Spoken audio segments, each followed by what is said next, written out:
Oggi in Camera di Commercio di Rovigo un convegno sul ricambio generazionale e la crisi d'impresa. Siamo con il direttore di Lega Coop, Mirko Pizzolato.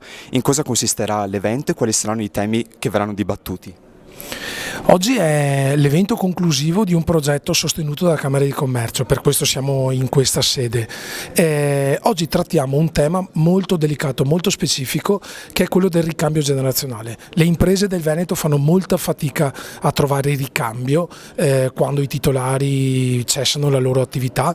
Noi oggi discutiamo di una particolare possibilità, che è quella del workers buyout, cioè quel meccanismo per cui i lavoratori dipendenti di un'azienda possono rilevare l'azienda precedente, garantendo quindi continuità di lavoro e di attività di impresa. È un tema molto significativo e oggi lo discutiamo con una serie di attori importantissimi. Ci sono altre associazioni di categoria, Confapi, CNA, ci sono i sindacati che hanno un ruolo determinante in questo processo e ci sono infine l'ordine professionale dei commercialisti e consulenti del lavoro. Faremo una discussione che riguarderà sia l'aspetto tecnico, come si può fare questo tipo di processo, ma anche come si possono sostenere questo tipo di imprese da un punto di vista finanziario. È un tema che la Camera di Commercio di Venezia e Rovigo ha già frequentato con noi anche in altri anni e con questo progetto intendiamo lanciare una sfida al territorio, una proposta al territorio. Lo facciamo a Rovigo che è territorio particolarmente interessato da questo aspetto.